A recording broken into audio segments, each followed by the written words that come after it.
Hello, my name is Sean, and I'm going to be answering a few questions on sin and crime from a Christian worldview.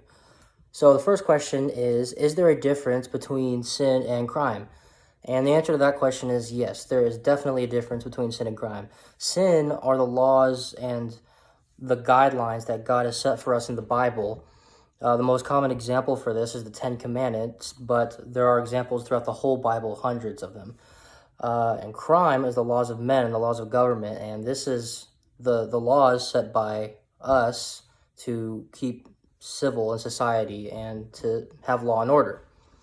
The next question is, are all sins crimes? And the answer to that is no, all sins are definitely not crimes. There are a lot of things that you can do in your life that can be sinful in nature, but not necessarily a crime. A few examples of this would be jealousy, lying, disobeying your parents, worshiping other idols. These are all things that are not against the law. These are not crimes, but these are sins to God.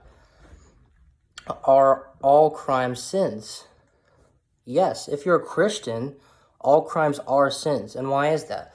God specifically tells us to respect and to obey the laws.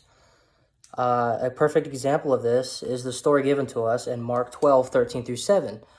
The Herodites and the Pharisees went to Jesus and they wanted to trick him. They were trying to ask him about a new tax that was put in place in the society, and this tax happened to be very politically charged. And they said, should we pay this tax? And Jesus said, let me see a coin, or whatever currency they were using, and on the coin was a picture of Caesar. And what Jesus said was, give to Caesar what is due to Caesar, and give to God what is due to God. So what this tells us is that there is a distinction between crime, or there's a distinction between law, and there's a distinction between God. But God does tell us to obey the law. The next question is there an overlap? Of course there's an overlap. There are oppressive governments, there are bad governments. There are times where sometimes that you do not need to obey the government.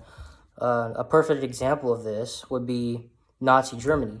You know, if you're told that you're to be a soldier and you're going to be killing people or murdering people or doing things against God, of course that is not right.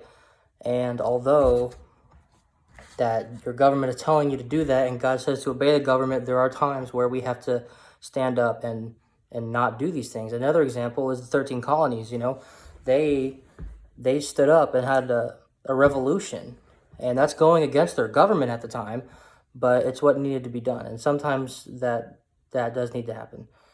How would defying all sins as crime impact the criminal justice system?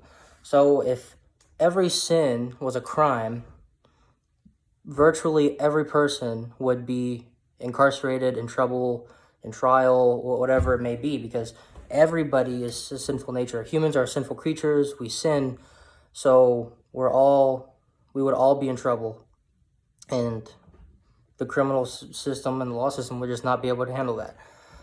How would defying all crime as sins impact the church? So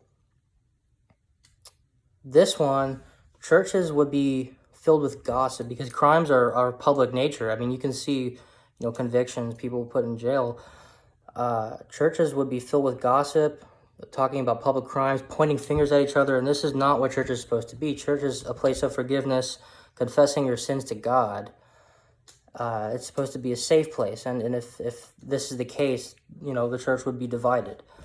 So in conclusion, God has ordained the government and the government's authority. He tells us that we are to obey the law and follow the law, but we are also to follow God's law and what he wants us to do in our lives.